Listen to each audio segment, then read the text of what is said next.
So part of the reason that the website has received fairly minimal updates recently is that I've been working on a few things that aren't quite ready for public consumption, and one of them is draft super auto pets. So if you play fantasy sports, you probably can guess exactly what that means, but if you don't, I'll do a quick explanation of what a draft is. So the layout of there's a lot of stuff going on screen, but it's very simple. We've got 3 teams, and my volunteers for this were Haps is Team Sloth, Flame is Team Kiwi, and I'm Team Bus. And essentially, we are all picking pets to fill up these custom packs. So here on the right-hand side, we've got a custom pack that has 2 pets missing from each tier and 2 foods missing from the tier 5 and 6 slots. And we are going to take it in turns to pick from the list of pets, and the ones that are still available are on the left. And gradually we will fill up our packs. The pack code will be automatically generated, and we can, at the end, we just copy and paste that into the game. And then we play a versus lobby, and winner takes all, basically. So it's a snake draft, which means everyone gets 1 pick, and then the order is reversed, and it goes back the other way, and so on until we've completed the packs. So now I will play the footage of the actual draft itself, and there will be gameplay at the end. So if you don't care about watching the draft take place, then you can skip to the next chapter and see the gameplay. Okay, the draft has started, and this was not actually the first draft that I'd done. Me and Haps did one, and me and Flame did one, just 1v1, but we weren't actually drafting seriously. We were just practicing and trying to make sure that the system actually worked. And of course I found some bugs, but thankfully this one went off without a hitch. So you can see here Haps goes leopard first, and then Flame goes seal, and I bucked the trend by taking melon first. And then my first pet is the cat. I think the more we play this format, the better we'll get at assessing which pets should be going early rounds. I think cat is possibly justifiable as number 1 overall pick. You can see Haps ends up going for monkey, so he was going to go monkey plus leopard scaling, but I think leopard, cat, cat rooster, these are the sort of the traditional combos from pack 1 that can have a pretty strong effect on the outcome of any versus game. So I went a bit full scumbag and took buffalo and skunk. In retrospect, I don't know if skunk's all that great, especially since I'm the one that has drafted cat. I suppose by the point you get cat, maybe skunk is starting to become irrelevant anyway. But I guess it does counter certain other draft picks. For instance, if someone took butterfly, although we do have dolphin in the pack, and I tried to make the sort of the pack contents, the default pack contents, have a decent amount of variety, but also quite a few of the sort of weaker pets. We've got things like mole and fox and armadillo. Things that if you were picking an entire pack, you wouldn't put them in there. But at the same time, there's also crocodile, alpaca, cow, bat. Lots of T-Rex, lots of good pets that you can. So even if you have a bad draft, you can still, play around it, I guess. So we're halfway through the draft already, and I had to fast forward this because in all it took us 20 minutes to do a draft, 16 picks. And here I took, I'd actually made a mistake. I wanted to take rooster at this point to block dodo rooster, but I'd already taken buffalo and skunk, so I'd locked myself out of tier 4. I guess another little thing that we'll get better at the more we go. And you can see Flame has, with his 3rd, 4th, and 5th picks, took the jellyfish, clownfish, blobfish trio. And the later it goes, the more you're sort of starting to counterpick things. And I was making decisions based on the fact that Haps had taken microbe. So I took ox and I took raccoon. And then here I take kiwi early because my strategy was to just spam kiwi buffs onto something early to try and, get some early wins. I don't know if I've ever played a 3-person lobby before. And here I actually made a mistake because I meant to take Velociraptor because I was going to be having a big strawberry pet, but I took Walrus. Again, that was based off of Microbe, and I don't think in the end Haps bought Microbe at all during the game. So at this point, we're starting to get to the stage where we only have foods to pick. So there's, almost completely foods left to pick. So I take mosquito, and at this point I decide I'm going to go mosquito toad early, and give the mosquito the strawberry, and buff it up with the kiwi. So Flame, along the same lines, takes lionfish. Obviously, Haps has already got microbes, so we've all got access to weakness. Although, Bat is in there, but I think the others are probably better. And I took swordfish here. I'm not sure why. I didn't have pepper in the pack, obviously. I guess with cow's milk, if you keep the swordfish level 1, you could still use it with the cat. But I don't know. I guess this kind of happens in real sports fantasy drafts as well, is that when you get to the late rounds and you're not sure what to pick from what's left, you start taking sort of flyers, and the swordfish was a bit of a flyer. So I think now we've all drafted all the pets that we can, so now it's just food. And I just took the best possible food for the cat that was still available. And with those 2 picks, my pack is complete. So now I would just copy the pack code, and then we're ready to go into a lobby. Now, obviously, this is still a beta test version, so you can't rush over to the website and create a draft lobby right this second. But I promise sooner or later all the bugs will be fixed and it will be available. So what actually happened was we played a game, and afterwards Flame won it. And afterwards I realized that I'd probably set the number of lives to be too low. I think it was only 14 lives. And the game ended really quickly, and we didn't really get the chance to buy many tier 6 units. So we all agreed that we would go again, and we set it to 18 hearts. I don't know if it makes any difference. 18, 17. I don't know what the correct number should be, really. But in both games I did the same thing at the beginning. I bought the mosquitoes, I spammed kiwi, and then I looked for toad. I think I got it very easily. So you can see here one of the issues with playing only 3 people is that you end up going against clone teams.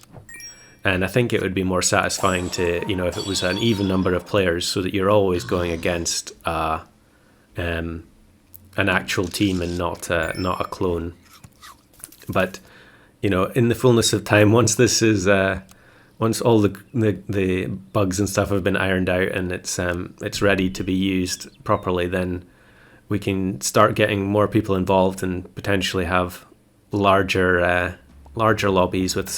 This was all European SAP creators, but it would be nice to get some folk from the other regions.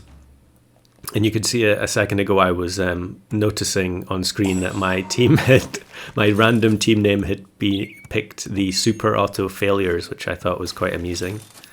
And here I just decide to get the pill bugs in, and I'll combine them next turn and just let them buff the toad and the mosquito, because both of those are hanging around. Now, one thing that would be nice, I guess it's a kind of like a feature request, I suppose, is that, and this goes for, because at the moment you can already play versus lobbies where everyone has a different pack, but when you're viewing other teams, you can't see what their pack contents are. So it would be nice to be able to click a button and then see what pets Flame or Haps had actually picked, because it was, it's difficult to remember everything that happened in the draft. So you kind of, you need to know what you're trying to counterplay against. But I suppose you could also, a lot, like, I'm sure some people have probably watched Pokemon draft leagues on YouTube. I know I have. And what they often do is they do an initial draft, and then the teams are kept. The pack, the roster is kept, and then they play a whole bunch of games over multiple weeks, rather than drafting again for every game. So I suppose you could do something like that, in which case you would end up with, you'd probably get to know other people's rosters a lot better. Now here, you maybe saw me again, I was moving the mouse cursor backwards and forwards there because I accidentally combined the two capybaras. I obviously wanted to keep them separate, but never mind. Flame has got his loyal chinchilla going, so I'm quaking in my boots at this point. I think at this point, really, my team is possibly the worst of the three. But the toad mosquito has somehow kept me in the lead, I think. And yeah, the jellyfish has scaled up way beyond what I have achieved with the kiwis, and I lose my first life there. But it's versus, so your lives are a resource. You're just investing for the future. So here I combine the toads and get the husky, which is just going to be a temporary boost to a few of the pets. Obviously, it doesn't work very well with the strawberry, but the mosquito is locked in. It's staying on the squad no matter what. And obviously, my goal is to get cat. And here I sell Cappy and get Skunk in to try and deal with the jellyfish. I suppose with only 3 people, you know exactly who you're going to face every turn, but I wasn't really thinking about it. So I suppose you're alternating backwards and forwards. So if I play Haps this turn, I know I'm going to play Flame next turn. So I should be adjusting my team lineup based on that, but I wasn't really thinking about it. I was just kind of playing normally. And here I now see the crow, so I'm going to try and set up for a turn 9 level up, and hopefully get my number 1 pet pick, which was the cat. And I get another crow here, which is great, because it means that I will be able to immediately give chocolate to whichever tier 6 I get. The husky buff does to go to waste, but it doesn't matter really. As soon as I get the cat, any of the buffs from the husky will be almost completely irrelevant. So yeah, we go against the flame clone again, which I suppose I should have known. And we're not going to have enough firepower yet to deal with the team still, but not to worry. And we will combine mosquito, get alpaca with a chocolate in the shop, which is like absolutely insane. And I think I'm just content to lose this round. I think I was almost guaranteed to lose it anyway. And we get hammerhead shark, or hammer shark. And I already have level 3 mosquito, so that means I can, next turn I can get the level 2 hammer shark, which is going to give me, is it plus 6 gold or plus 4 gold? I forget. I know that was adjusted a few times, but yeah, I guess hammer shark may be something that wouldn't normally be in a versus pack, but because it was one of the default pets, I tried to keep a bit of variety in there and allow a few different strategies, because obviously you're not going to have access to all of the normal sort of versus strategies that you would, because you're locked out from certain pets. You're blocked from leopard, you're blocked from rooster. Nobody picked rooster. That was a kind of a strange one, to be honest. So here I go for the level 3 toad, and that also gives me the option of selling mosquito in the future if I really want to, but I get the cat. And I think I think I'm just going to buy the pear, even though it feels bad buying food when you've got a cat frozen. I guess there's not really anything else that's worth it, so we'll go with the pear. I'm wondering, like, is this the first ever game of Draft Super Auto Pets to be played? Because I suppose in theory some enterprising individual could have already done it with like Google Sheets or something. And so if you've actually played this before, well, let me know in the comments below. I would be interested to know if other people have already tried to make this work. And are there other things that you would like to see, as part of the draft system that would make it a more enjoyable experience? Yeah, so that we get a huge boost of gold from the Hammer Shark there, and then we double level up and get 2 cats, which is just obscene. So now I'm greedily eyeing up the double cats, and unfortunately some of these buffs are going to go to waste because I'm going to have to sell something to get the cat in. So I think, I'd pass on the pear here because I want the chicken leg or something better. The steak as well. Although I don't like freezing equipment food when I've got a cat. We need higher attack, I think, as soon as possible. So we give the alpaca steak, and Haps has got his monkey, but I don't think he gets the leopard. So now, although the Hammer Shark has been boosted up, the amount of gold it gave me is crazy. So now I get level 3 cat and level 2 cat, which is just absolutely disgusting. But I picked it. I was third pick. They could have picked it. So we get plus 18 on the mosquito, and there's another cat, but there's nothing left I can sell to fit it in now. So here I just decided to take the pear for plus 12, and then buy the garlic on the toad, just to mitigate some croc damage, I think. And now it's basically just, so we move the weak cat to the back so it can get killed off by the croc if there is one. However, Flame's jellyfish is getting close to 50-50 as well. So actually this round is not as easy a win as I thought it would be, and Haps is now down to lethal. So salad for plus 6, I get pear. I should just buy that pear, and instead I greedily roll down and end up with no food. So instead I just decide to roll for next turn, and again I don't get any of the foods. I can't remember. I maybe passed up some stat based food in some of the earlier draft rounds, and like after taking the cat, it might actually be worthwhile to stock up on as many of the health giving foods as possible.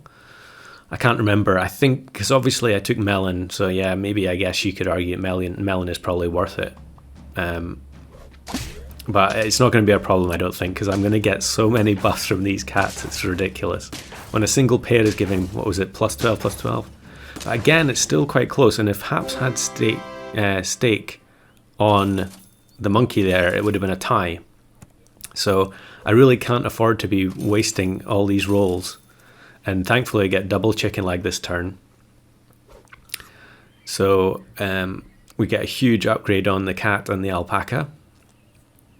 I think when you had I was like, okay, so Haps was actually eliminated there, and when you have cat and the other people don't, it feels there's such a sense of power. And you can see I actually, although we're very late game now, I haven't bought a single melon despite it being my first overall pick. And I think next turn I will get a chance to buy it, and I will pass it up because I'm greedily looking for more stats. So now we're going against Flame, and with the weakness, I think it's just enough to insta kill the jellyfish. And of course, Flame drafted Pepper. Although with the weakness, with Melon, you can actually block the weakness from the Toad, but with Pepper you can't. So I get a huge stat injection there, and we go into the final battle, and I think this is a foregone conclusion, even though I didn't, I passed up the melon. But actually, it's going to be very close, because I think with his own level 2 alpaca, you can see Flame is cooking something up. He's thinking about it. He's got double level 2 T-Rex, and the Stego is almost level 2. So in the end, we only win by the virtue of the small cat at the back. So a pepper, could have been enough for the draw there. But great games, guys, and much appreciated helping me out with these tests, and hopefully more to come as the system gets improved upon in the future.